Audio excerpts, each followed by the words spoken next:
ಎಲ್ಲ ಬೆಳವಣಿಗೆಗಳ ನಡುವೆ ದೆಹಲಿಯಲ್ಲಿ ವಿಶೇಷವಾದ ಸಭೆ ಕೂಡ ಆರಂಭವಾಗಿದೆ. ಮುಖ್ಯಮಂತ್ರಿ, ಉಪಮುಖ್ಯಮಂತ್ರಿ ಹಾಗೂ ಸುರ್ಜೇವಾಲಾ ಅವರ ಸಭೆ ಈಗ ಆರಂಭವಾಗಿದೆ ಅನ್ನುವಂಥ ಮಾಹಿತಿ ಕೂಡ ಲಭ್ಯವಾಗ್ತಾ ಇದೆ. ದೆಹಲಿಯಲ್ಲಿ ರಾಜ್ಯ ಉಸ್ತುವಾರಿ ಸುರ್ಜೇವಾಲಾ ಜೊತೆಗೆ ಮುಖ್ಯಮಂತ್ರಿ ಮತ್ತು ಉಪಮುಖ್ಯಮಂತ್ರಿ ಇಬ್ಬರು ಕೂಡ ಈಗ ಭೇಟಿ ಮಾಡ್ತಿದ್ದಾರೆ, ಮಾತುಕತೆಯನ್ನು ಮಾಡ್ತಾ ಇದ್ದಾರೆ ಅಂತ ಮಾಹಿತಿ ಲಭ್ಯವಾಗ್ತಾ ಇದೆ.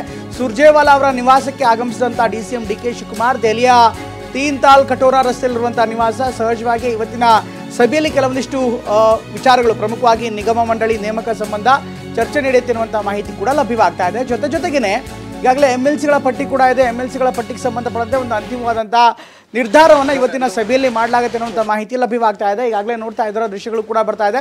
ಸುರ್ಜೇವಾಲಾ ಅವರ ನಿವಾಸಕ್ಕೆ ಮುಖ್ಯಮಂತ್ರಿ ಮತ್ತು ಉಪಮುಖ್ಯಮಂತ್ರಿ ಇಬ್ಬರು ಕೂಡ ಬರ್ತಾ ಇದ್ದಾರೆ. ಇವತ್ತಿನ ಸಭೆಯಲ್ಲಿ ರಾಜಕಾರಣದ ಬಗ್ಗೆ ಅಷ್ಟಾಗಿ ಚರ್ಚೆ ಆಗಲ್ಲ, ಯಾಕೆಂದರೆ ಸುರ್ಜೇವಾಲಾ ಉಸ್ತುವಾರಿಯಾಗಿ ಅಲ್ಲಿ ಯಾವುದೇ ರೀತಿಯ ಅಂತಿಮ ನಿರ್ಧಾರಗಳನ್ನು ಸಹಜವಾಗಿಯೇ ಮಾಡಲ್ಲ.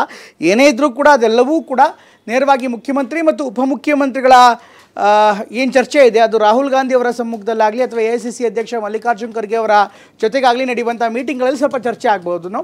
ಆದರೆ ಇವತ್ತಿನ ಸಭೆಯಲ್ಲಿ ಪ್ರಮುಖವಾಗಿ MLCಗಳು ಮತ್ತು ನಿಗಮ ಮಂಡಳಿಗಳ ವಿಚಾರಕ್ಕೆ ಸಂಬಂಧಪಟ್ಟಂತೆ ಚರ್ಚೆ ಆಗತ್ತೆ ಅನ್ನುವಂಥ ಮಾಹಿತಿ ಲಭ್ಯವಾಗ್ತಾ ಇದೆ. ನೋಡ್ಬೇಕು ಮುಂದೆ ಏನಾಗುತ್ತೆ ಅಂತ. ಈಗಾಗಲೇ ನಾಯಕರು ಬಂದಿದ್ದಾರೆ. ಮುಖ್ಯಮಂತ್ರಿ, ಉಪಮುಖ್ಯಮಂತ್ರಿ ಹಾಗೂ ಸುರ್ಜೇವಾಲಾ ಅವರ ಸಭೆ ಇನ್ನೇನು ಕೆಲವೇ ಹೊತ್ತಿನಲ್ಲಿ ಆರಂಭವಾಗುತ್ತೆ.